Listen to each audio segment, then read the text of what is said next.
tala' għajnejk u ftakar fl-ewwel darba li ġejt hawnhekk. X'ħassejt fl-ispirtu tiegħek?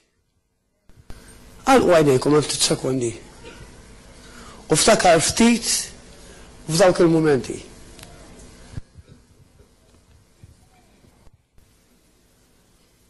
Huma mumenti fejn kull wieħed u waħda minna esperjenzajna x'kapaċi tagħti il-verità. Ittina l-paċi, ittina l-ħelsien, aktar importanti il-qajna li Sidna Ġesu Kristu bħala s-Sid u s-Salvatur ta' kull wieħed u waħda minna. Li wieħed jaċċetta l-verità hija grazzja minn Alla. Ħafna jisimgħu għall-verità, ma mhux kulħadd jaċċetta. U għalhekk nistidinkom tiftħu mi Mattew 13. Il-versi huma 24.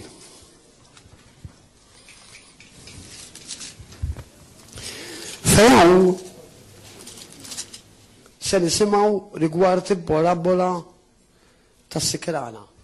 U vers 24 jgħid hekk sa 30.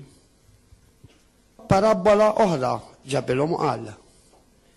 Is-sarna ta' smewit tixbaħ bniedem li żera żerriegħa tajba fil-għalqa tiegħu. Iżduma u reqdin in-nies ġilgħadu tiegħu u żera s-sikrana qalb il-qamħ u telaq. Iżda meta nibet il-ħaxix u għamel il-frott, imbagħad deret ukoll is-sikrana. Għalhekk il-qaddejja ta' sit id-dar ġew qalulu, Sinjur, mhux żerriegħa tajba żrajt fl-għalqa tiegħek? Min fejn mela għandna s-sikrana?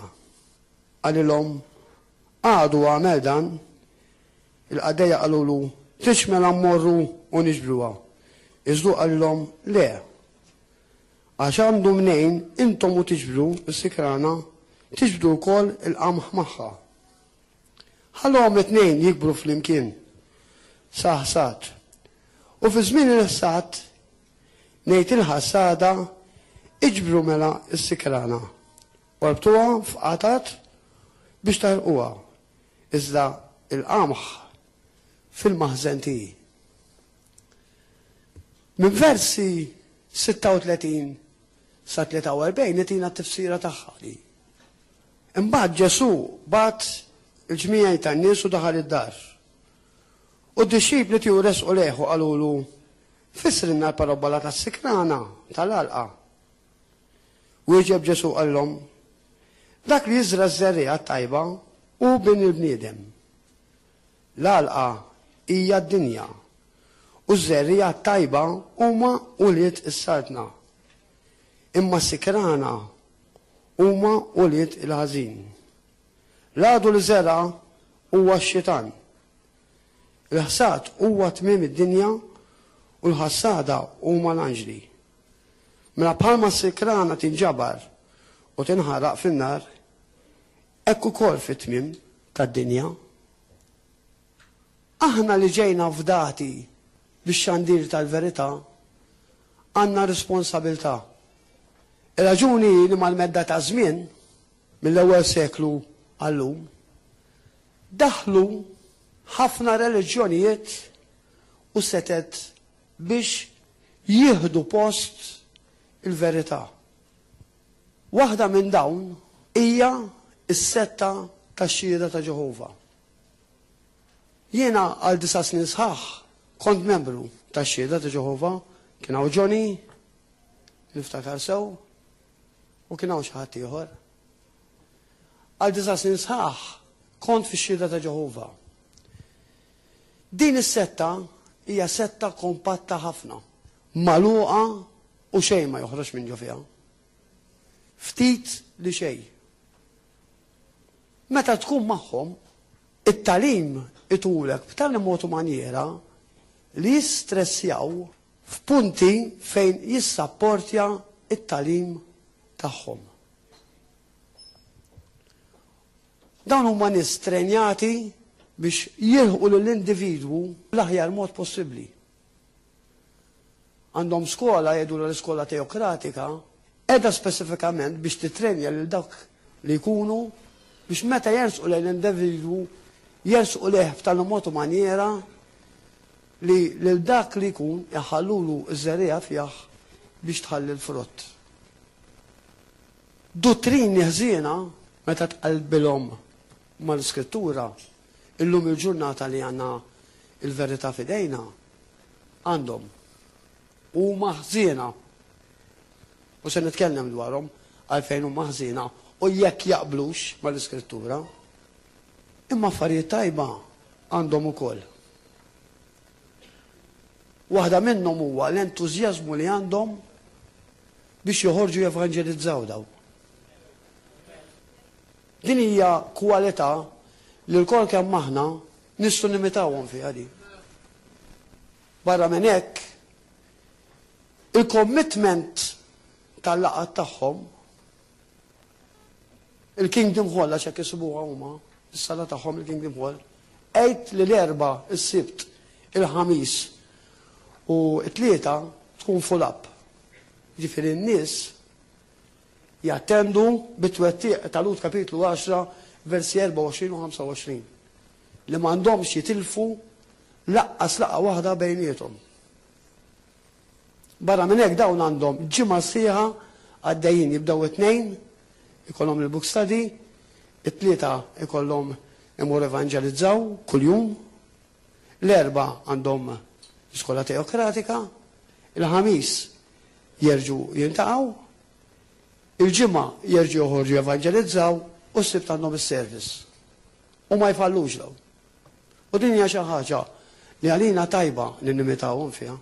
Għaliex kelma li tista' tingħati llum, il-mulej illum ħareġa.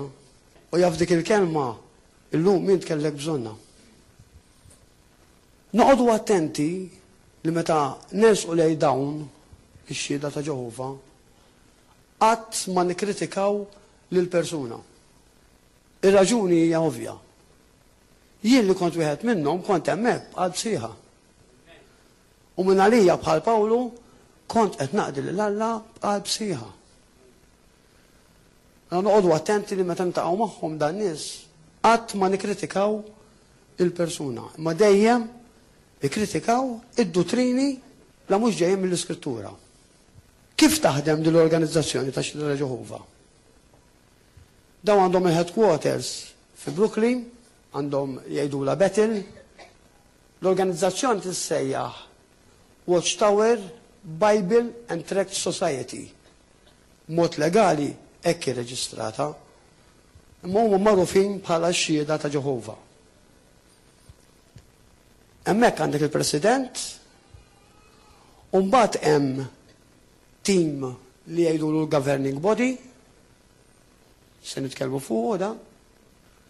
U mbagħad għandhom iż-zone overseers li jkunu jieħdu ħsieb pereżempju minn l-Ewropa, mill-Asja, imqas minn hekk. U mbagħad għandek is-circuit overseers li jkollu taħt idejh 12 kongregazzjoni jieħu ħsieb li kull 3 xhur idurhom. U mbagħad għandek l-elders fi congregation u għandek il-ministerial servants li jagħtu servizz f'dik il-congregation. Ix-Xhieda ta' Ġehovah b'dan il-mod jaħdmu. Kif bdiet ix-Xhieda ta' Ġehovah? Kif bdew? Fl-1870 meta żagħżugħ bl-isem ta' Charles Taze Russell infiret minn mal-Knisja li kien ħadda u ftit żgħażagħ oħra u ddeċidew li joħolqu l-International Bible Students. U minn hemmhekk bdiet ix-Xhieda ta' Ġehovah. Dan Charles Taze Russell kien fil-business ma' missieru li jagħmel ħal flus mingħand missieru li kellu investiti, xtara printing press u għamel magażin bl-isem ta' Zion's Watchtower. U ġo fih dan il-Watchtower beda jgħid id-dottrini, jgħid il-profezziji li kellhom iseħħu, U kollox kien jingħata u hekk għadu sal-lum kull istruzzjoni li toħroġ minn ġewwa l-Watchtower. M'għandhomx xejn iżjed daw. Jekk se jagħtu istruzzjoni mad-dinja kollha se toħroġ fuq il-Watchtower. U hekk għadhom sal-lum il-ġurnata. Dan Charles Taze Russell miet fin-1916 u laħaq ieħor floku wieħed jgħidulu Judge Rutherford. Dan ma kien imħallef xejn, kien avukat, u mill-bidu net der li se jkun hemm it-trabil f'din l-organizzazzjoni. Ir-raġuni li da kif ħaw veru neħħa il-Publishing Committee u ħoloq lil dawn il-Governing Body. Da governing Body huma nies bej wieħed u ieħor minn 8 sa 18 ruħ. Dawn juħdu ħsieb ix-xogħol kollu, loġistiku, pritkar, pubblikazzjonijiet. Dak kollox joħroġ minn taħt idejhom. Huma jamministraw kollox. U dan għamluh bit-twettieq ta' Mattew 24 minn 44 u 45. Fejn hemm titkellem dwar l-sir fidilu waqli li jagħti l-ikel f'ħinu f'waqtu. Jiġifieri ħadu dell-iskrittura u permezz ta' dan il-Governing Body huma għamlu twettieq ta' din l-iskrittura. Dan il-Governing Body ma jistax ikun fih kulħadd. Fix-Xhieda ta' Ġehovah għandek ġiex kategoriji ta' nies ejja ngħidilhom hekk. Għandek dawk li huma jgħidulhom il-midlukin li seħħa tagħhom hija għas-sema, issa nispjegalkom iżjed wara fuqha di, u għandek l-oħrajn tal-folla kbira li sebqu hawn fuq l-art, għaliex it-tagħlim tagħhom hekk jgħallem. Allura biex tkun fil-Governing Body bil-fors trid tkun minn dawk li għandek is-sejħa għas-sema. Fin-1961 għaliex dawn għamlu conventions ma' ħammur mal-ewwel f'affarijiet li ġraw. Fin-1961 dawn ħarġu din l-iskrittura. In New World Translation of the Holy Scriptures ta' 61.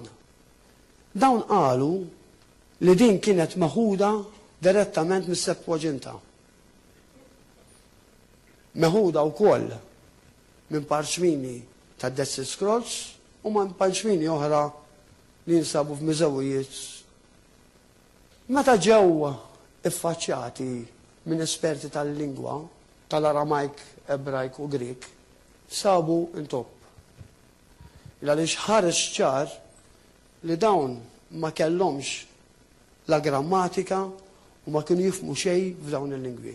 Ħlif wieħed li mbagħad fil-qorti ammetta li ma kienx kapaċi jaqlab l-iskrittura ta' Ġenesi 2:4 u qalu li di ġejja kollha mis-Septuaginta. Il-Septuaginta hija il-kitba tas-sebgħin. Waħda mill-eqdem kitbiet li għandna tal-iskrittura.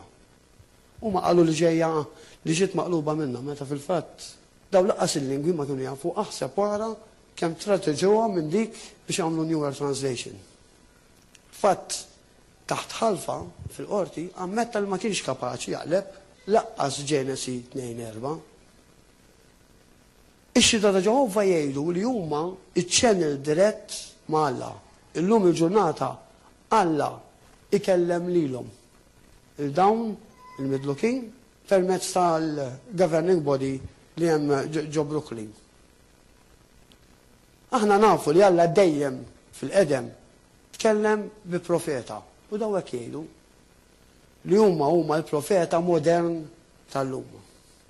Fil-fatt fil-Watchtower mhux se naqrax, il-ħin ma jippermettix. Fil-Watchtower tan-90 dawn juħdu għalihom infushom li huma il-profeta li qed jirrappreżenta l-Alla illum hawn fuq dil-art.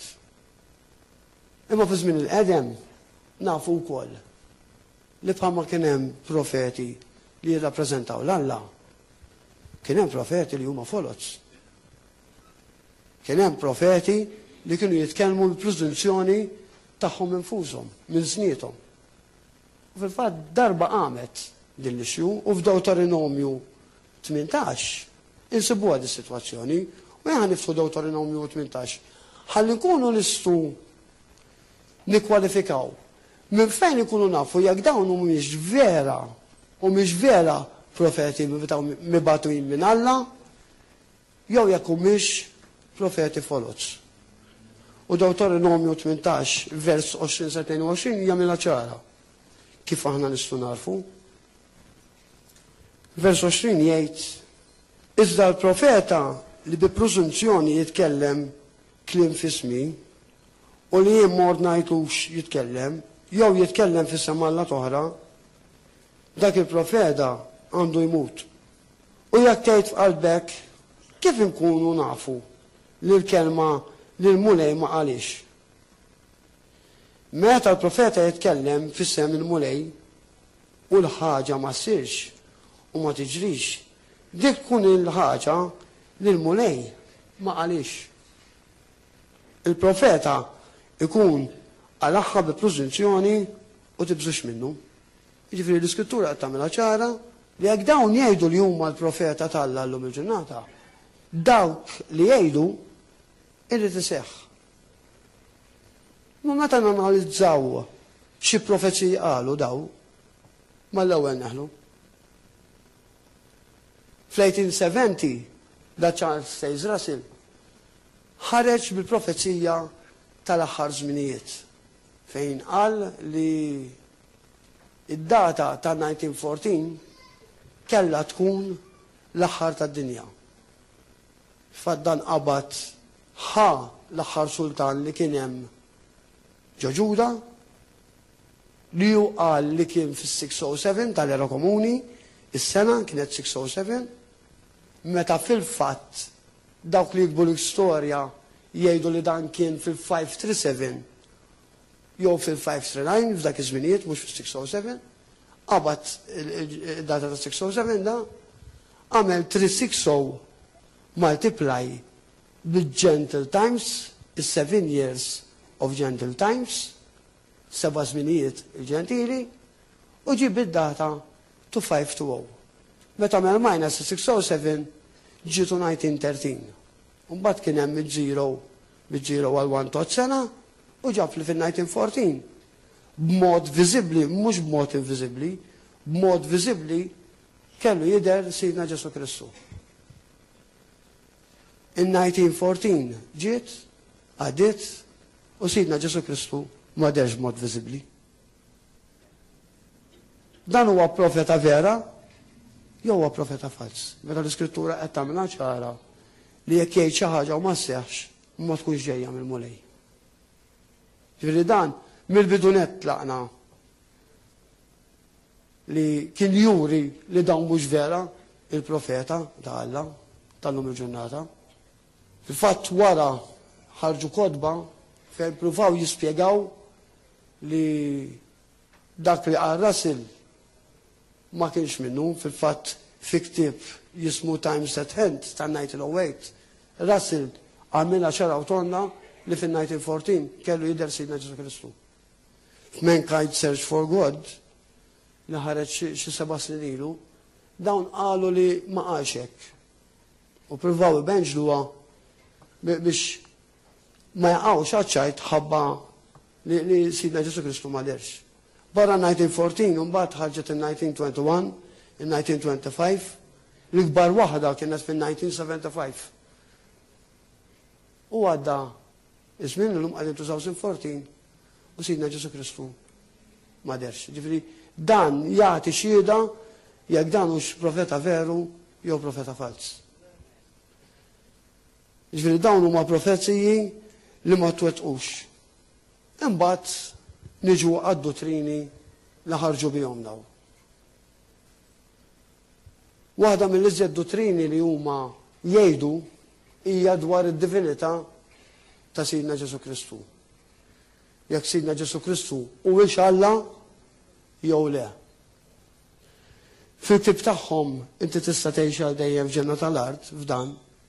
F'kapitlu 4 page 39 jgħid li Sidna Ġesu Kristu mhuwiex Alla.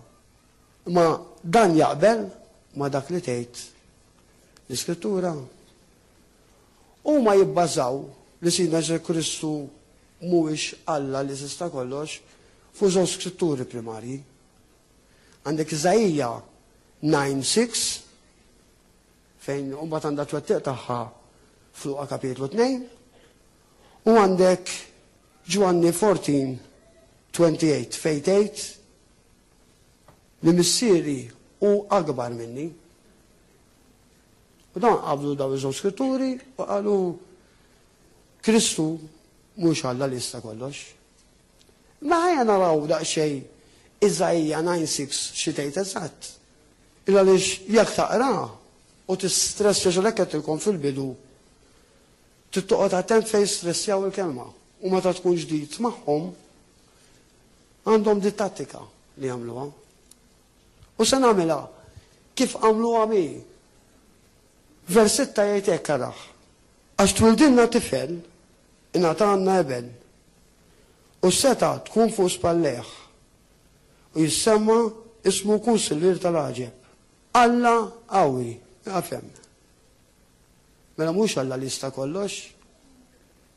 Meta taqliba bl-Ingliż ma jiġix Almighty God, imma jiġi Mighty God.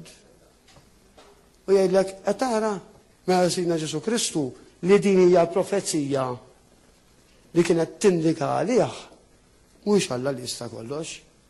U jaqaflek hemm. Imma kompli jara xi tgħid issa. Iżajja 9:6.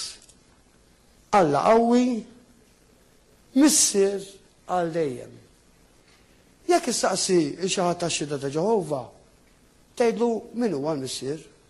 Jgħidlek li hu Ġehovah.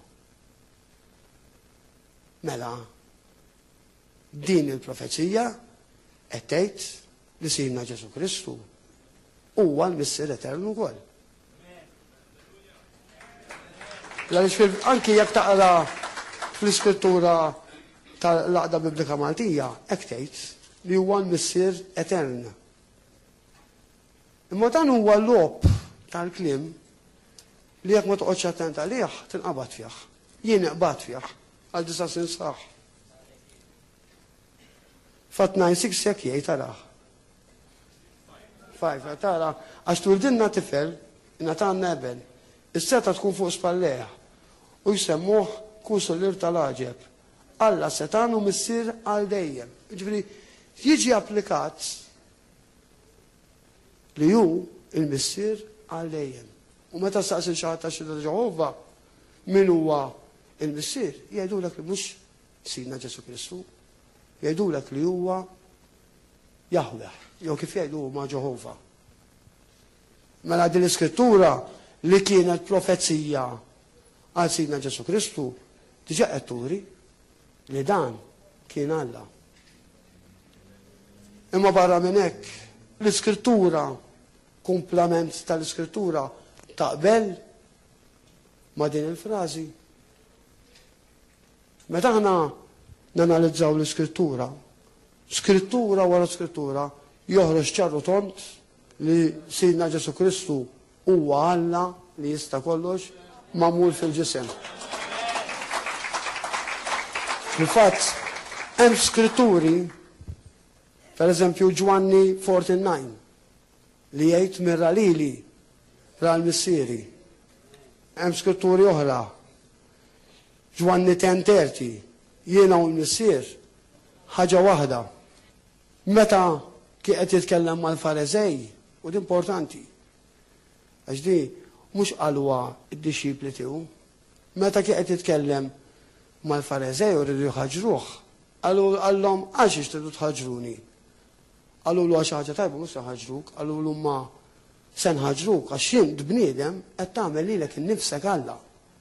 Għax fl-istatement li kien qed jagħti huma fehmu x'kien qed jgħid li huwa Alla u dawn kienu dutturi tal-liġi li mhux tab xejn rridu li ħaġruh għax hu kien qed jgħid li huwa Alla. U Skrittura wara Skrittura jurina biċ-ċar u tont li Sidna Ġesu Kristu huwa Alla. Għandek ta' Tomas meta qallu mulejti u Alla ti, għandek First Timothy 3:16 fejn tgħidilna li Alla der fil-ġisem. U għandek Atti 20:28 fejn tagħmilha ċara li Alla xtara l-Knisja b'demmu stess. Ġifieri meta narawhom daw jidher ċar li Kristu, Sidna Ġesu Kristu, huwa Alla li jista' kollox. Imma it-talim tagħhom ma jaqafxew. Ħaniġu għall-famuża Trinità. Mela s'issa dawn huma jaċċettaw li Jahweh jew Ġehova huwa Alla li jista' kollox. Rajna mill-Iskrittura issa li Sidna Ġesu Kristu huwa Alla li jista' kollox. Imma x'ngħidu rigward l-Ispirtu Santu? Ix-xhieda ta' Ġehova jgħidu li l-Ispirtu Santu mhuwiex persuna, mhuwiex Alla, imma huwa Awwa. Ma dan jaqbel fil-kliem li qal Sidna Ġesu Kristu. Meta qal jien se nibgħatilkom avukat. Mela hawn qed jitkellem dwar persuna u x-xhieda ta' Ġehova ħobbu jużawha grammatika.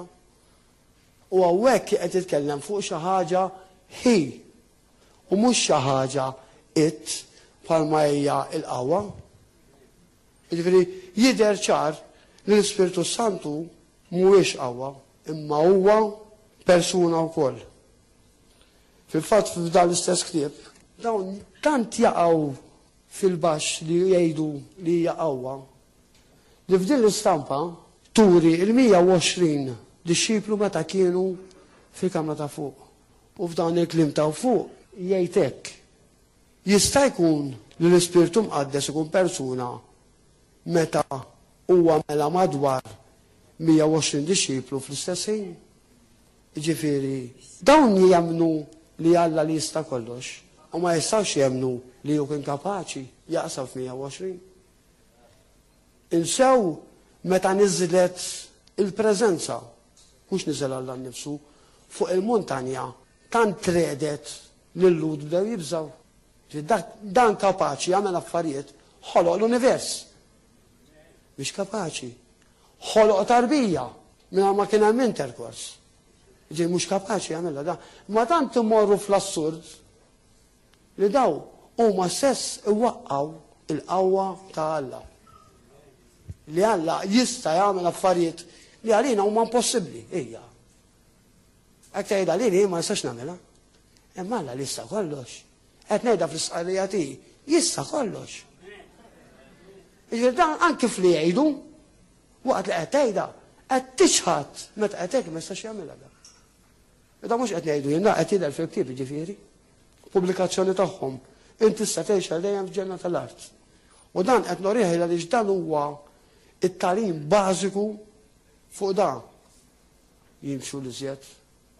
Meta xi ħadd ġdid imur fuq da jagħmlu l-Bible study huma mal-individwu one to one. Għaliex dan fih id-dottrini kollha li għandhom ix-xhieda ta' Ġehova. Imma kif għedna l-istess f'ammenda ta' Ġesu.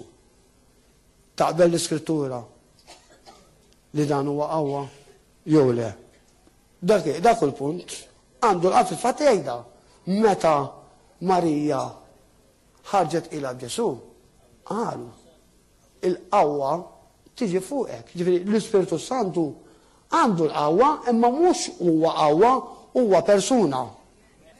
Fil-fatt huma qalula qawwa tal-uqa li tiġi fuqek u jkollok tarbija. Imma huwa persuna mhuwiex qawwa. Fatti 5:3-5 jagħmilha ċara da u jmorru fiha. Atti 5:3-5. Hemm ħafna skritturi fejn jindika fil-fatt għaddejjin bħal subkors tal-Holy Spirit rajna ħafna u ħafna skritturi fejn jindika li l-Ispirtu Santu huwa persuna. Se naraw ġrajja li ġrat ta' Ananija u l-mara tiegħu. Fejn dawn beħew biċ-ċart u naraw x'ġara. U waraw x'istqarrija jagħmlu l-Apostli. Vers 3 jgħid hekk. Iżda Pietru qal lil Ħananija għaliex imlielek qalbek ix-xitan biex tikdeb lill-Ispirtu Santu. Mela hija qawwa li tista' tikdiblu. Jekk hija qawwa ma tistax tikdiblu, ġifieri ġanna l-ewwel punt. u twarra biċċa tal-prezz tal-qsim. Kieku baqa' għandek mhux tiegħek kien jibqa' u wara l-inbieħ ma kienx taħt idejk, għaliex daħħalt il-ħaġa f'qalbek mhux li bniedem kdibt imma lill-Alla. Jiġifieri l-Iskrittura qed tagħmilha ċara. Li mhijiex qawwa imma huwa persuna qed jgħidha. L-Apostli qed jgħiduha. Inti kdibt lill-Alla. Mhix qawwa. Jiġifieri dan huwa musmar ieħor fuq it-tabut ta' din id-dottrina li huma jgħidu li t-Trinità ma teżistix. Vera l-kelma Trinità ma tidirx, imma l-konsept tagħha jibda mill-Ġenesi, jibda mill-ewwel vers u spiċċa fl-aħħar fl-Apokalissi. Sal-aħħar nett tidher il-Missier l-Iben u l-Ispiritu Sant. Dejjem. Anki fl-iżjed ġrajiet importanti. Waħda mill-iżjed ġrajiet importanti kienet meta Sidna Ġesu Kristu kien se jibda l-Ministeru tiegħu. Meta tagħmet der il-Missier għal dan u ibni l-Aziz li beħni taxxa u fuq niżel l-Ispiritu Sant. Ġifieri il-konsept ta' Trinità tidher mill-bidu sal-aħħar. Issa ħanidħlu fuq il-famuża dottrina minn se jmur fis-sema. Dawn jgħidu skont Apokalissi 14 minn 1 sa 3 se nduruhom daw daqsxejn. Għaliex dan huwa talim li ma tantx nisimgħu fuqu tal-144,000. Wejja ħamurru fl-Iskrittura mal-ewwel, ħadd titkellem hija li għal nifisha, ħalli l-Iskrittura titkellem, mhux se nitkellem jien. Immorru Revelation 14 1 sa 3. U ħarist wara kien hemm wieqaf fuq il-muntanja ta' Sion ħaruf. U miegħu kien hemm 144,000 ruħ li kellhom isem missieru miktub fuq ġbinhom.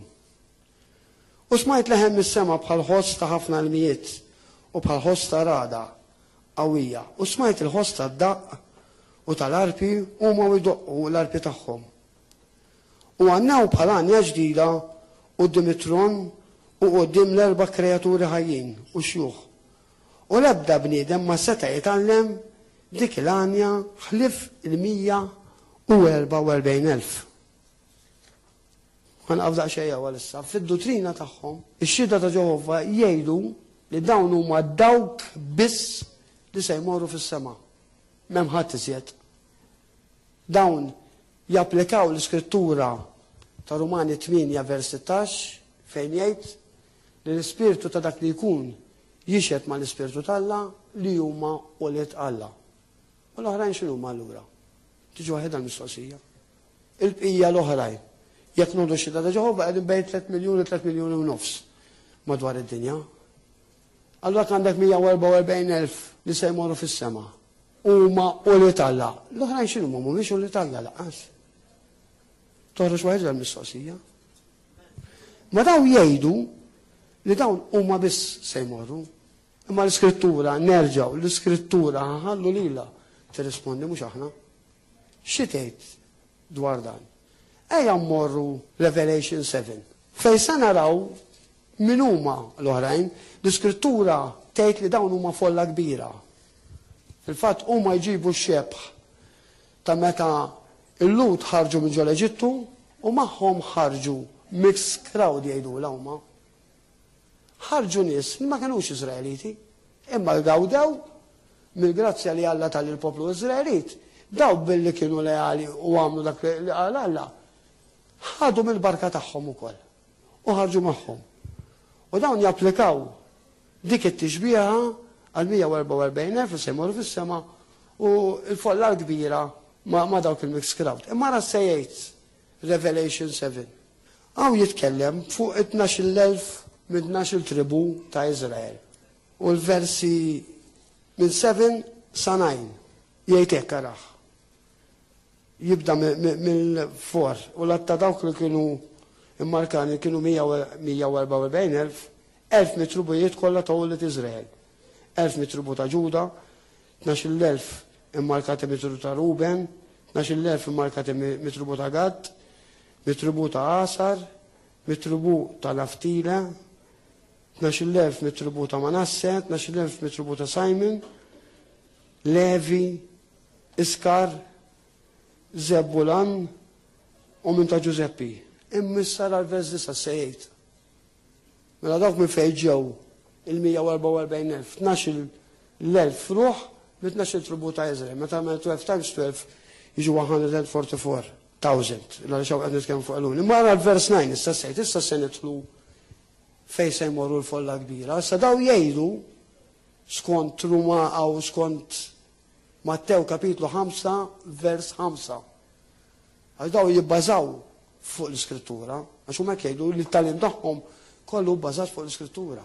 Ma di ħarġuha mill-kontekst, hemmhekk fejn jitkellem fuq il-beatitudni. F'di vers 5 jgħid imberkin dawk li qed jirtu l-art. Hekk jgħid, imma di ħarġu out of context. Ma kienx qed titkellem hekk se jgħixu fuq l-art jew hekk se jmorru fis-sema daw, u ma qalx meta aħna l-pjanijiet tal-Alla ma nafuhomx kompleti.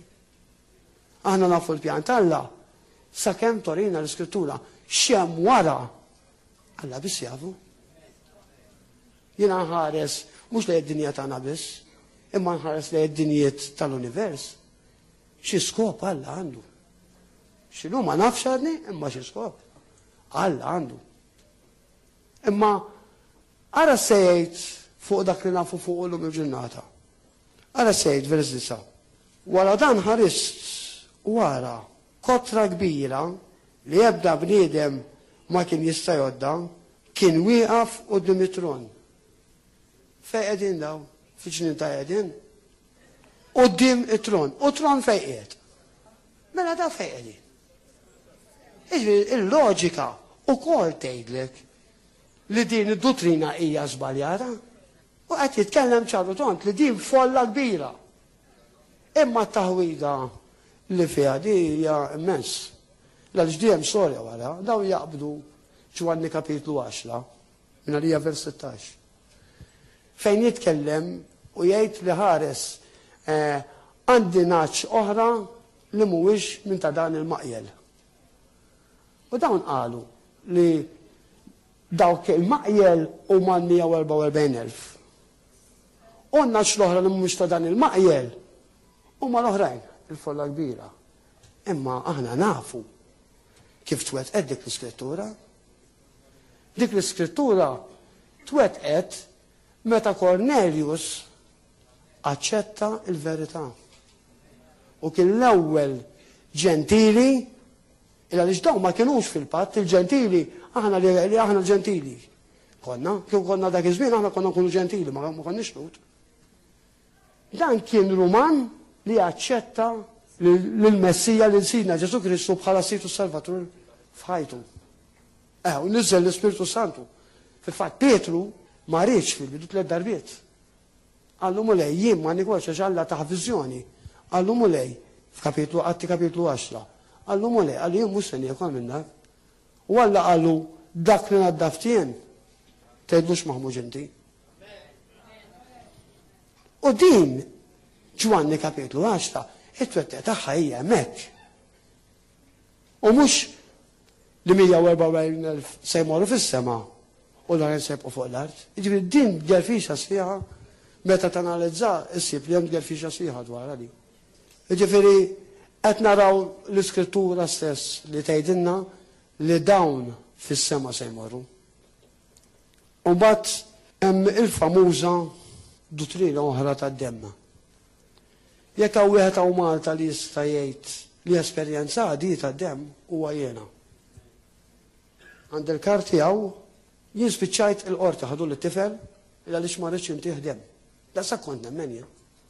Għalhekk qedtilkom tattakkawx il-persuna. Ġifieri għalhekk noqogħdu attenti għax hemm minnhom qegħdin hemm qalb sieħa. Ġifieri dawn in-nies mhux ngħidruhom u niġġieldu magħhom iridu imma l-imħabba resquhom lejna u norruhom li dawn id-dottrini se jwasluhom għal-mewt tal-eternità. U din hija responsabilità tiegħi l-ewwel wieħed. U ninsew l-argumenti, din hija xi ħaġa importanti. Di tallimta magħhom stess. Xogħol il-Kristjan huwa li jiżra ż-żerriegħa, mhux joħloq l-argumenti. Inti għaddi, iżra ż-żerriegħa tiegħek u ibqa' dej. Ħalli fidej Sidna Ġesu Kristu filu faqdu jkabbar. Għax forsi Alla rrid juża mhux lil Marius, għalkemm qed inkellem il-Marius, imma Alla rrid jilħaq il-Monika. U jaf bl-argumenti tiegħi li l-Monika nimbutta lura. Allura huwa importanti. Mhux qed ngħid nibżu minnhom meta jirrappreżentaw it-tagħlim fals tagħhom, ta' mhux dak li qed ngħid.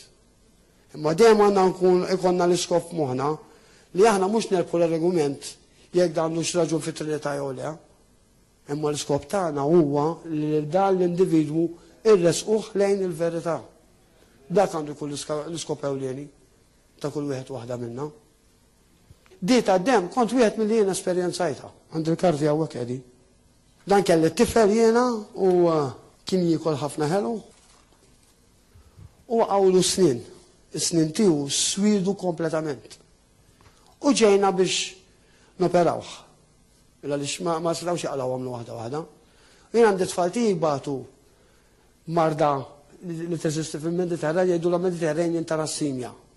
U inserta li dan huwa l-unika wieħed li huwa ftit għala mill-oħrajn għax għandek tract, minor u major.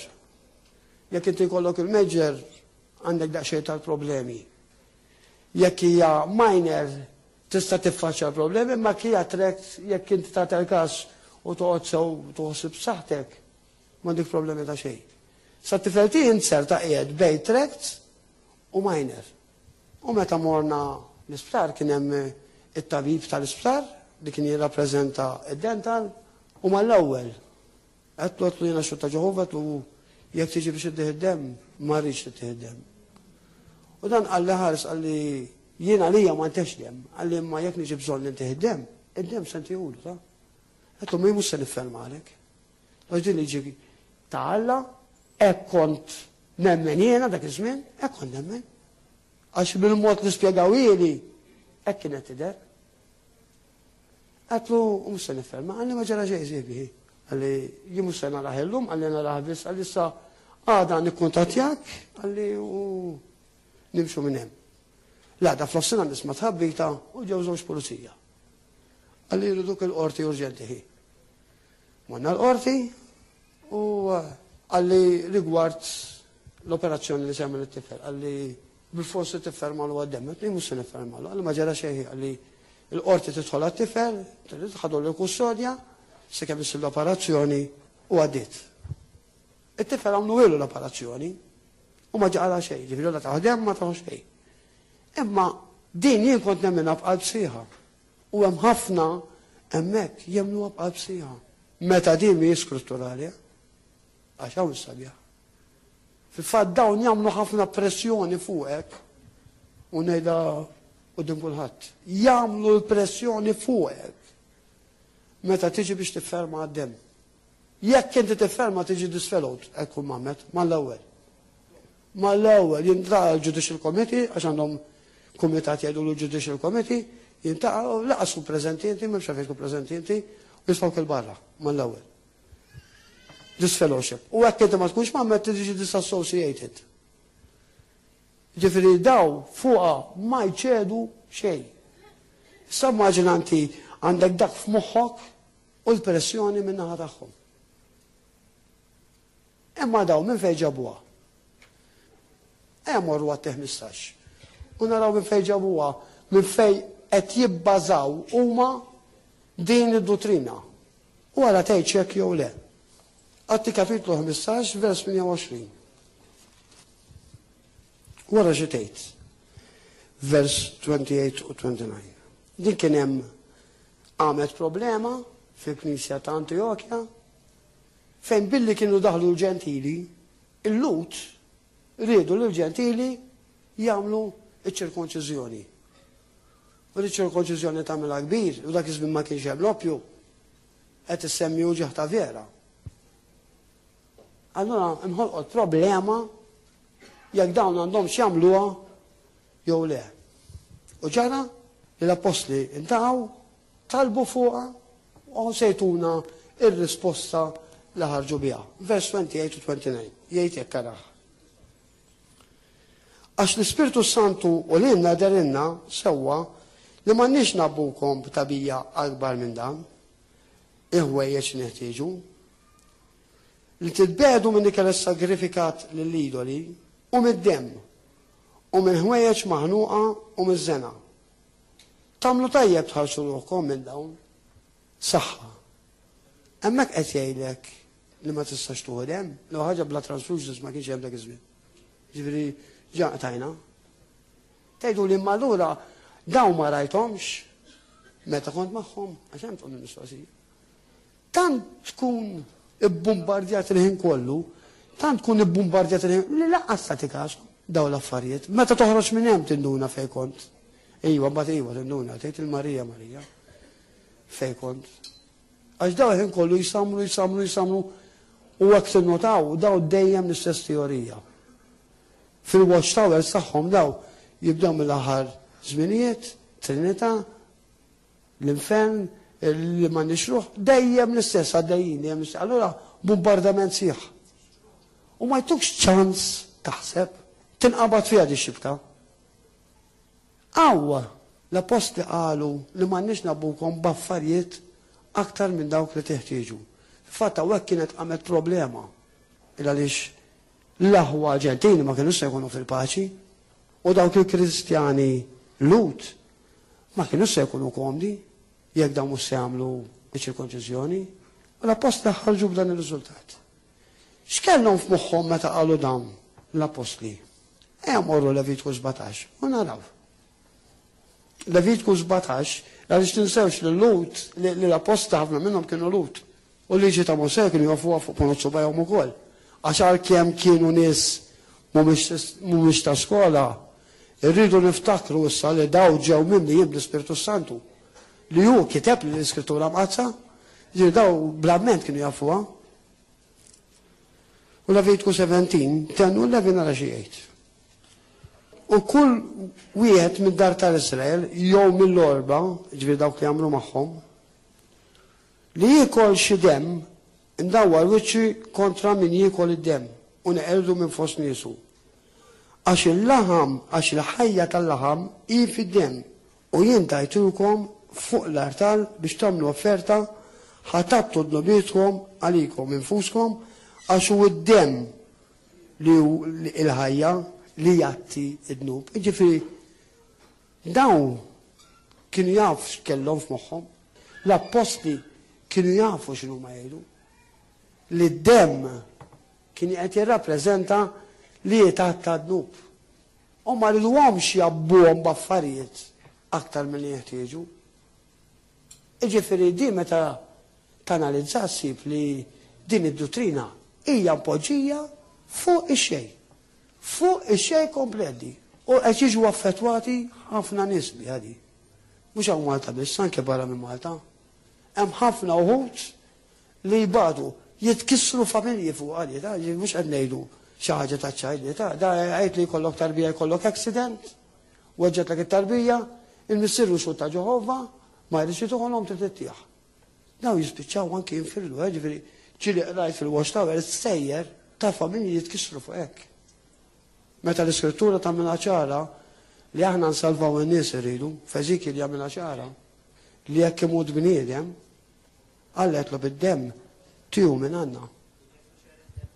Kif qed jgħid Krist, Ġesus xerret id-demm u s-salvazzjoni tagħna, allura jien għandi ċans insalva bniedem ma nsalvax. Ġifri qed naraw it-talim fals u bliema assurdità imorru daw. Rigward it-talim tal-Ġehova ħanaqafaw għax hemm iżjed talim, hemm it-talim tal-infern li daw ma jagħmlux bl-infern, hemm it-talim tar-ruħ li jgħidu li meta mmutu spiċċa kollox, nibqgħu fil-memorja tagħha, għandhom ħafna talim ieħor, ma forsi tkun darb'oħra nispjegahom ukoll daw. Fil-bidu għattilkom aħna għandna l-verità. Waħda mill-li m'għandhomx ix-xhieda ta' Ġehova hija dak li ngħidulu il-full gospel. Di saħritni l-ewwel darba li tħaltaw. Luqa 4 vers 18, u di naqraw għax di ix-xhieda ta' Ġehova jeħlu fiha.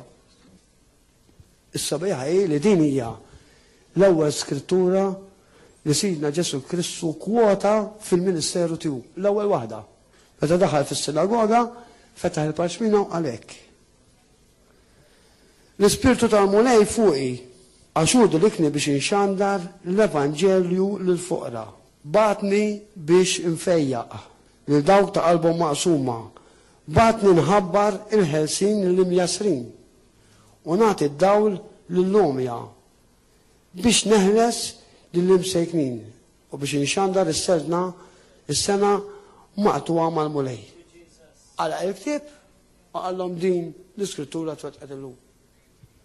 Dan ix-xhieda ta' Ġehovva ma teżistix għal-jum. La jemnu fil-fejqan, dan għan wieħed għandhom, dan oġġett wieħed għandhom, il-ħin kollu fuqek li ma tagħmilx żball. Messaġġ tagħhom il-ħin kollu. Ma tistax tagħmel hekk, ma tistax tagħmel hekk, ma tistax tagħmel hekk, kundanna l-ħin kollu. U għalhekk laqatniegħu mill-ewwel darba, għax hawn kien qed jitkellmu fuq il-ħelsien niftakar l-ewwel darba li kont hawn kien hemm magħhom biqeda ħejja, konna flok Francis bil-qiegħda. U bdew jgħidu għax tinħeles. U l-lingwa ma bdejx nifhimha. Ma bdejt nifhimha xejn qed nitkellmu bil-Malti. Naf xi tfisser ħelsien, imma ma bdejx nifhimha. Meta ġejt biex insarrafha xi tfisser ila li xfixi ta' Ġehovva li f'kundanna ma kienx hemm. Ma kontx naf x'inhu ħelsien. Ma kontx naf x'inhu ħelsien. Imbagħad ġara għax ma għarfux hawn. Meta darba ġejt iffaċċjat mill-passer għal pożizzjoni li kont qed ngħix, da ma ġiex qal li ħares ma tistax tibqa' kbir jew tel il-barra, daw hekk jagħmlu ġifieri. Sibqa' f'din sitwazzjoni tel il-barra. Ġej passer beħlewa kollha għalli bro għalli ħares taf li qed tgħix fin-nub, taf xi tgħid l-Iskrittura, jiena lija tagħmilha u ma tagħmilix, u se taffettwani lili. Għalli ma lilek taffettwak. Għax hekk issejħalek illum il-mulej. Dritt tal-infern inti, għax qed tgħix fin-nub. Għalli mela kif għandek iċ-ċans, ħu steppijiet ħalli inti oqgħod il-bott mill-affarijiet u ibduħu l-isteppijiet ħadd irranġa s-sitwazzjoni tiegħek. U fil-fatt hekk għamilna. Ela li fi żmien sena u nofs iżżewwiġna wkoll. Jiġifieri ara d-differenza milli wieħed jikkundanna għalli wieħed qed jigwidak biex tinħeles midlu. Imma hawnhekk mhux dak il-ħelsin biss kelli jiena. L-ewwel xahar li kont hawnhekk jiena il-passer kien se jagħmel il-kors Blood Covenant. U kien hawn fuq u qal dan huwa kors tal-laħam. U jien billi kelli background tal-iskrittura dan iġi għalih nara x'talim hemm wara ħeda l-ewwel laħam. U konna xi 10 jew 12 dikinhar. U kif se jibda l-passer lesta kollox se jibda qal se jseħħ miraklu. Mal-ewwel. Għal se jseħħ miraklu. Bdejna l-kors, spiċċajna l-kors u tlaqna li jedda. U da miraklu ma rajtux għawjien, ma hekk tlaqt minn hawn. Ma qalx se jsir miraklu. Mort id-dar, u jien kif nidħol id-dar dejjem l-ewwel ħaġa bela te u toilet. Regola dik. Kif nidħol niftaħ il-bib nejna mill-bela te. U nipasser il-toilet mal-ewwel. U kif tħalt il-toilet. Regola di. Regola. U kif tħalt il-toilet meta ġejt biex nagħmel l-awrina. Flok ħareġ ilma beda joħroġ trab. U nagħmel 24 siegħa trab. Jien sibtu tal-ġebla. Sibtu frak tal-ġebla jgħidulkom il-verità. Għax jgħidulek li tista' tkun rina alkolik. Għax iċċekkjajt fuqha wkoll. Ma kienx. Dak kien qisu trab kannella terra. Min jieħu drogi hawn jaf xi qed ngħid meta ngħid qisha heroina. Qisek qed tara l-heroina. U bir-raġun joħroġ minni hekk jiena, il għaliex għal 35 sena jien kont merreq fi drogi. F'sena waħda jien ibbieħ 6 postijiet. U naqla 175,000 lira Maltin. U kont nuħu kuljum. Ma kontx nittaqab jiena, kont naħraq. Minnu ta' triq jafxi fid-drogi jafxi xina ngħid. Kont naħraq jien. Jien kont naħraq 10 grammi kuljum. Matul il-ġurnata nibda mis-7 ta' filgħodu, sa xi 9 fil-għaxija, naħraq il-heroina, bat mill-10 l-qudiem. Nerġa' sa xi 3 ta' filgħodu, ftit kont norqod, għax il-ġurnata mdamda msieħ. Kont naqbad il-kokaina u noqgħod impep il-kokaina, 5 grammi oħra. Ġifieri kelli habit ta' 15 il-gramma kuljum. 10 heroina u 5 kokaina. Ġifieri mhux tab xejn li ħareġ dak it-trab. Issa biha mhux hawn għax il-mirakli għadni ma spjegatulkomx. Min ikun juhu din il-kwantità ta' droga, normalment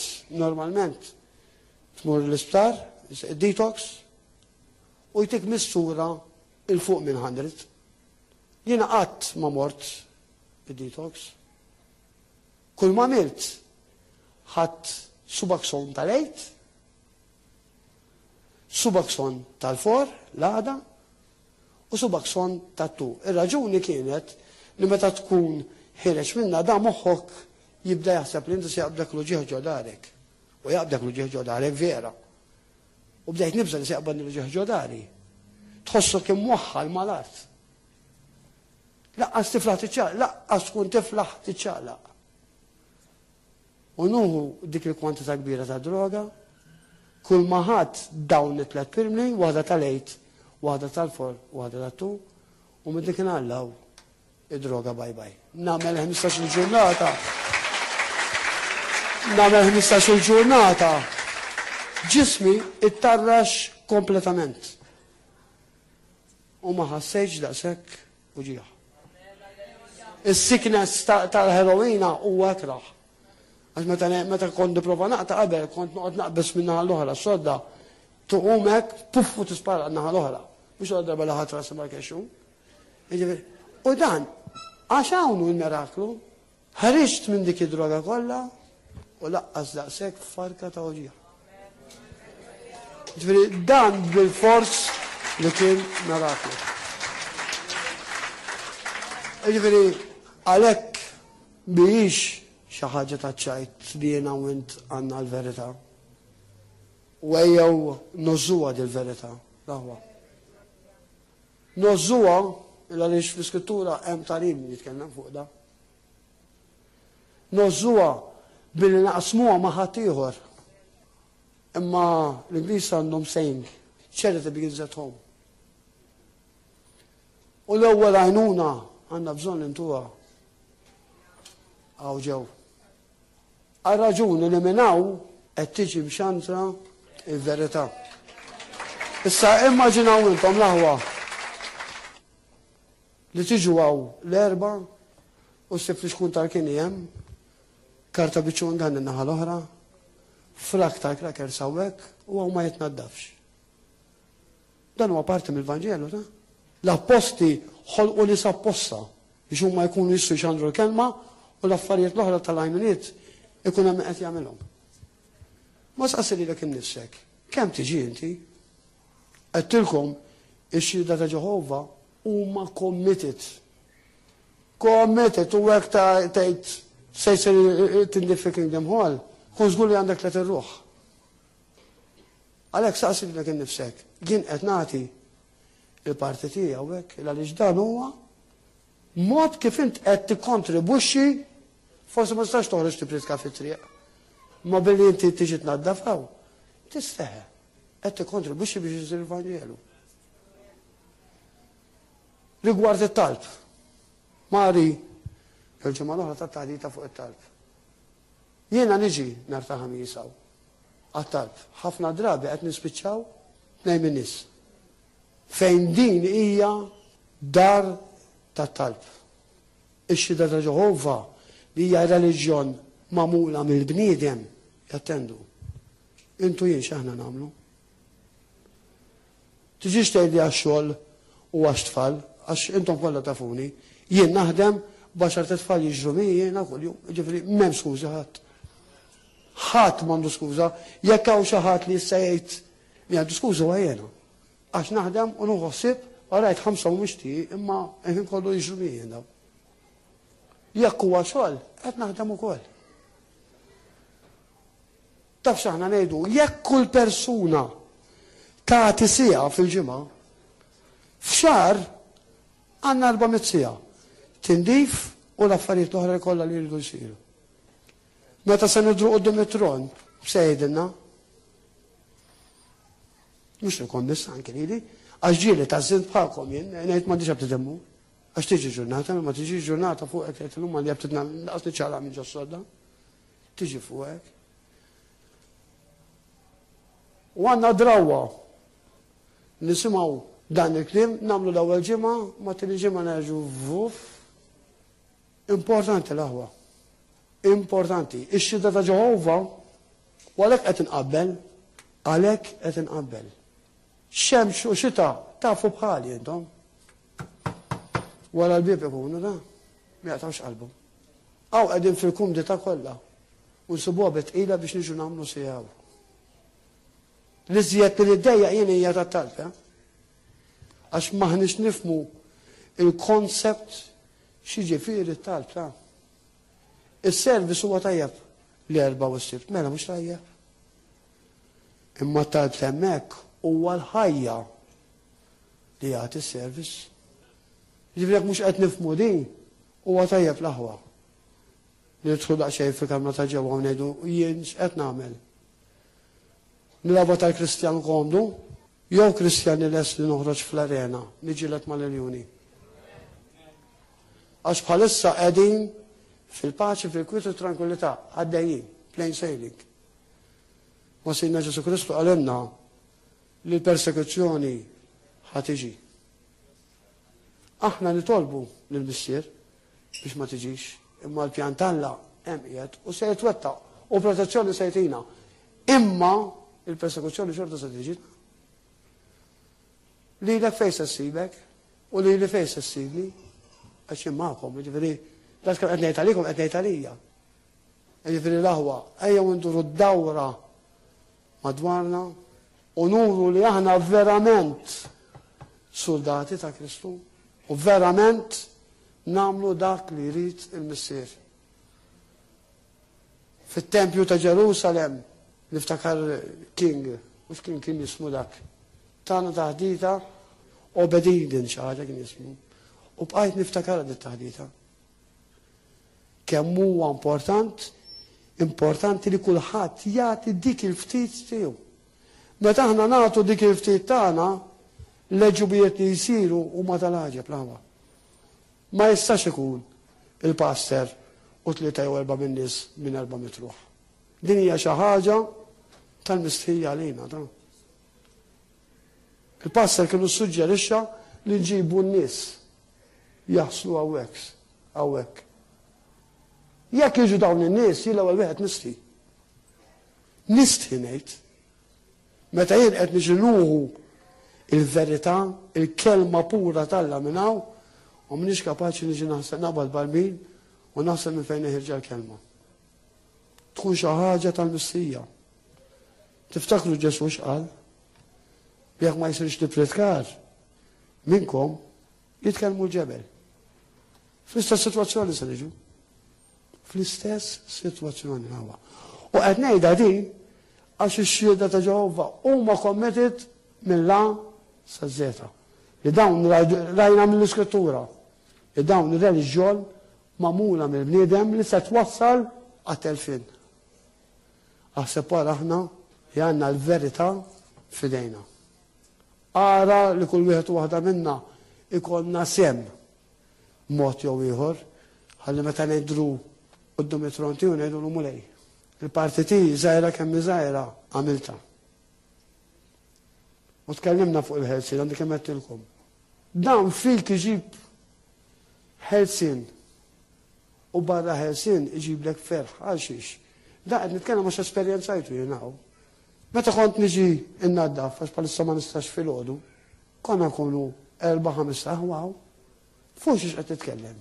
Fuq il-logħba li kien hemm tal-Juventus il-bieraħ. Ġejja barka. Ma qed tagħmilha. Ma n-nies li qegħdin jieħdu kafe u t-te jidaw ballaw bil-Madonna u wara dik wara l-oħra jew mal-aħwa li jemnu bħalek. Ġifieri, inti tiġi biex tbierek u titbierek int, verament titbierek int. Ġifieri l-aħwa. Ejjew induru dawra madwarna. Illa lix meta aħna nagħtu s-sapport tagħna, kun żgur li r-riżultat se jkun ħafna aħjar. U aħna minn ġimgħa l-ġimgħa dejjem ikonna żieda. Aħseb wara jekk kull wieħed waħda minna jagħti dik in-naqra tiegħu mhux 10 u 12 jiġu fil-ġimgħa. Jien ngħidilkom li fi żmien sena nimmultiplikaw b'2 jew 3. Minn 400 niġu 12%. Emnuha illa li dawn l-affarijiet il-mulej dak li jkun irid. Għax biex iġib iż-żieda irridu nkunu preparati aħna. Jekk mhux se nkunu preparati aħna żieda tiġi, imma għax kellha toħnoqna. Għalhekk ħuti ejjew nagħlqu għajnejna kif bdejna fil-bidu. U nanalizzaw daqsxejn ftit fejn qiegħed jiena u x'nista' nagħmel iżjed biex nagħti servizz tiegħi fli titwettaq il-verità. Aħna li kull wieħed waħda minna Mr. Aziz tajnik il-weda li inti s-sit u s-salvatur ta' kull wieħed waħda minna mulej.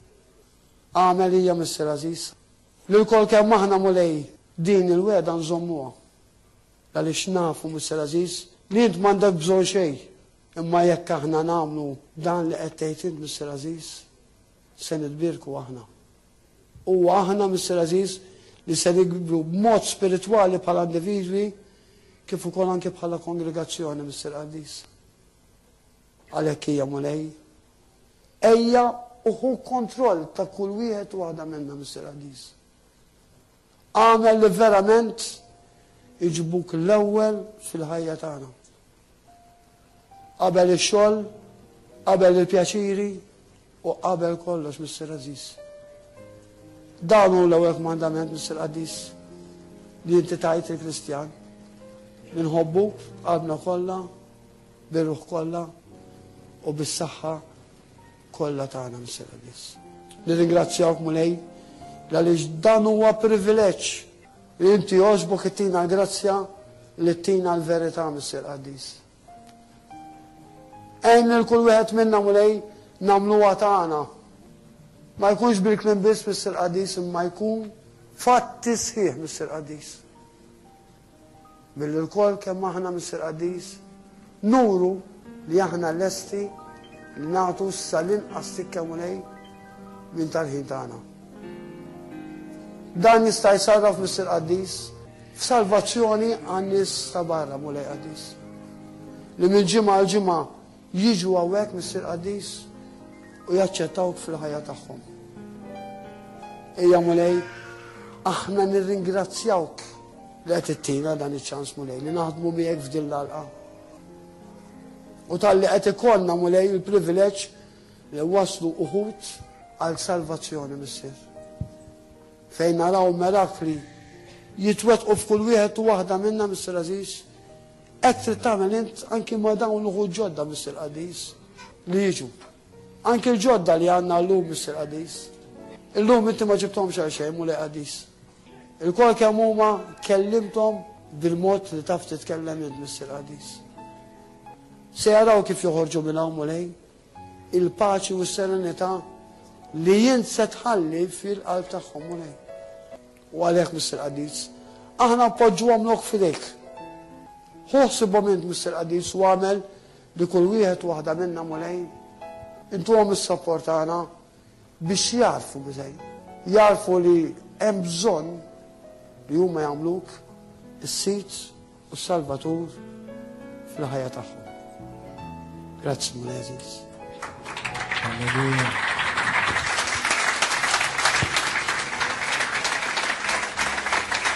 Thank you, Jesus.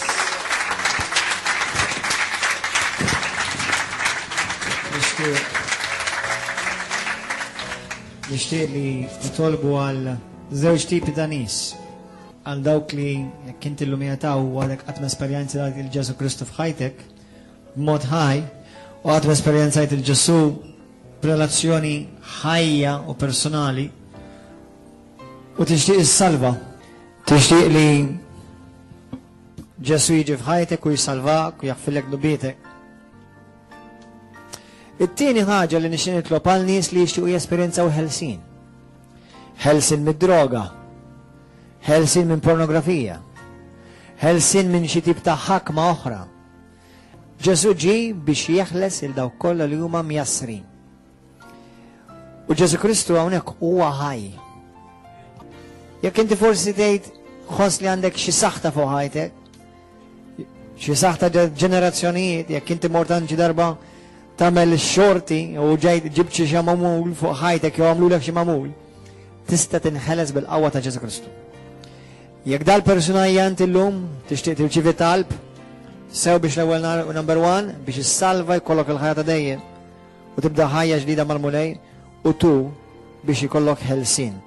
Jekk dil-persuna hija inti, olli jdejk fejn inti. Jekk inti waħda minn daw it-tnejn, olli jdejk. Dawk kollha li qed tollu jdejkom.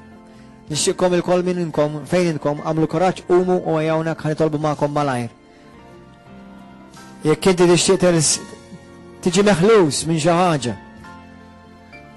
Jekk inti forsi għandek addiction ta' pornografija, jew addiction ta' droga, addiction ta' sess, tmur mal-irġieli u tmur man-nisa. Jekk inti mort ta' xorti, mort tagħmel xi kuntatt man-nanna jew n-nanni jew it-sija jew li mitulek, ġib saħta u għandek bżonn tinħeles. Meta inti tkun maħkum minn dnub, tfisser u laqas ma rridx inbeżżakom ma ħanedkom minn verità. Int maħkum minn spiritu żgur. Meta inti m'għandekx qawwa, ma tħossokx li inti tista' telbu dak id-dnub. Fl-esperjenza tiegħi, inti maħkum minn spiritu. Jekk hemm xi ħaġa li titżommok maħkum, fin-natural għamel kollox li hemm bżonn tagħmel biex telaq il-bibien. Jekk huwa postijiet li ma tmorrhomx iktar, ċertu postijiet tmorrhomx iktar. X'inkella unut li nitlob għalik biex inti tinħeles imma tiġa tippjana biex ħadd terġa' tmur hemm. Ma tistax tmur dawk il-postijiet. Jekk inti maħkum minn ċertu films, forsi films tal-biża' ta' Dragola u tgħidli bda x'hekk fihom. Kieku Ġesu jarahom dawk il-films. Aħwa, Ġesu ġie biex jeħles il dawk kollha li huma mjastrim xi ħaġa. Iridek tkun ħieles. Ixini, Ġesu jridek tkun ħieles. U l-Bibja tgħidlek fejn hemm l-ispirtu tal-mulej hemm il-ħelsien, hemm il-libertà. Il-libertà mhux biex tagħmel li trid, il-libertà biex tkun tista' tagħmel dak li jrid hu. Għax ix-xitan ma jridekx tagħmel il-pjan tal-alla f'ħajtek. U l-ikbar ferħ fil-ħajja tagħna hija meta aħna nafu li jiena kemm jiena mbirek għax qed nagħmel u kapaċi nagħmel dak li l-mulej jrid minn għandi. Amen. Il-koll kemm intkom qumu bil-wifqa u nixtieq ngħid ir-Robert hawnhekk jiġi hawnhekk. Speċjalment inti li wassalt il-kelma brother illum. U nixtieq ngħid il-pastor il-tim tmorru wara wieħed minn dawn in-nies li għandkom hawn, però ħanitlob għalikom issa stess. Ġesu Kristu huwa l-istess illum, Ġesu Kristu huwa l-istess il-bieraħ, Ġesu Kristu huwa l-istess għal dejjem. Ġesu li fejja 2000 sen ilu huwa Ġesu li fejja issa. Ġesu li ħales u ħareġ spirti ħżiena u mniġsa mill-persuni huwa l-istess Ġesu Kristu li jrid jaħilsek lilek minn kull forma ta' jasar ta' spiritu. X'inhu? Ġesu li salva u ħafer il-bnubiet da daw kollha li ġew għandu huwa l-istess Ġesu li llum irid jaħfilek dnubitek kollha. U jridek li inti tesperjenzah fil-qawwa tiegħu, fil-pjanezza tiegħu, fil-kompletezza tiegħu. Għalqu għajnejkom u konċentraw fuq dal-klim u tolbu warajja. Poġġiet qalb waħda, poġġiet waħda fuq qalbek. Verament isek qed tagħmel pledge of allegiance, pledge, isek qed tagħmel patt. Fatt jekku. Min qalbek ejda wara dal-klim warajja. Missi qaddis. Grazzi ta' Ġesu. Grazzi li inti tant ħabbejt li mulej. Li inti batti l-ibnek Ġesu Kristu biex jibbati u jieħu l-post tiegħi fuq is-salib, jieħu d-dnub tiegħi, jieħu l-marda tiegħi, jieħu l-oppressjoni tiegħi, jiġi makkesu minn flok niġi makkes jien, ġi mifrud u minnek biex qatt ma niġi mifrud minnek jien. Missier, grazzi ta' Ġesu Kristu. Nemmen b'qalbi kollha li huwa verament li bentalla l-ħaj. Ġesu jiena mhux reliġjon magħmula mill-bniedem irrid. Dan żgur mhux int li trid. Imma inti trid nesperjenza li Ġesu Kristu ħaj, verament f'minu Ġesu, fl-Ispiritu Santu u fil-kelma. Ġesu, inti li jitħares lejja u tisma' klimi u tisma' x-xewqa u l-karba ta' qalbi, qed nitolbok issa stess minn qalbi eħlisni.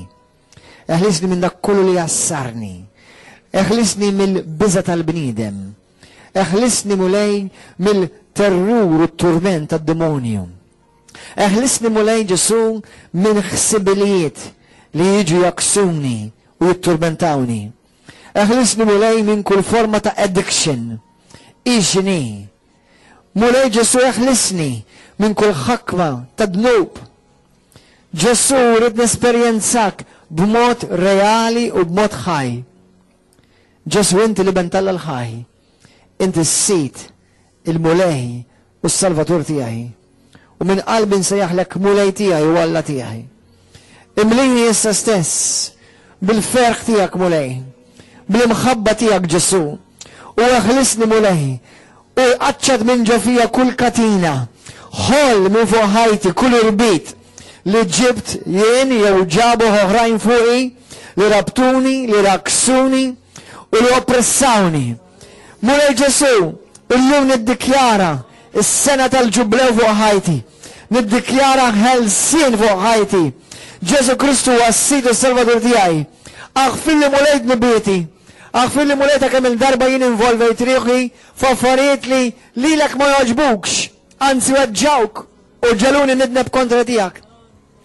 Aħfilli Ġesu ma jxaqlekx. Illum f'dan il-post nixtieq nitolbok minn qalbi, użani mulej għal-glorja tiegħek u imlini mulej bil-preżenza qaddisa tiegħek. Għatini għal-paċċana u ġuħ għalik mulej. Ħan esperjenzak Ġesu Kristu ħaj. Illum minn qalbi niddikjara xitan itlaq minn ġoħajti. Kull vizzju ħażin itlaq minn ġoħajti. Illum jiena ġejt meħlus biex naqdi l-sidi Ġesu Kristu fil-ħelsin, fil-libertà, u ngawdiħ b'qalbi kollha, b'ġismi kollu, b'moħħi kollu, halleluja. Għalhekk norbot u nkisser kull pjan tal-għadu kontra tiegħi f'isem Ġesu Kristu. Kull saħta li ġejja jew minn ġenerazzjonijiet, jew mill-familja, jew minn xi ħaġa li involvejt ruħi fiha, inkissira f'isem Ġesu ta' Nażaret. Għall-glorja tiegħek missier. Spiritu Santu, eħlisni issa stess. Spiritu Santu, ejja fija issa stess. Spiritu Santu, mexxini fil-verità sħiħa mulej għaddis. Halleluja! Irringrazzjaw il-mulej issa stess minn qalbkom. Irringrazzjaw il-mulej issa stess. Halleluja! Irringrazzjaw il-mulej. Thank you Jesus. Halleluja! Gloria lilek mulej. Fisem Ġesu Kristu ta' Nażaret mulej. Nieħu awtorità fuq kull spiritu ta' mart, fuq kull spiritu ta' infermità, fuq kull spiritu ta' kis u oppressjoni u depressjoni. Nieħu awtorità issa stess fuq kull spiritu li mulej qed iwaqqaf il-pjan Alla fuq dawn in-nies kollha li hawnhekk preżenti. Fisem Ġesu ta' Nażaret. Id-dilka tal-Ispiritu Santu, id-dilka tal-ħelsien tmissil dawn l-aħwa bil-qawwa tiegħek mulej tanġibli issa stess. Għall-glorja tiegħek missier. Give me more music. Halleluja. Ringrazzjaw l-Alla, halleluja.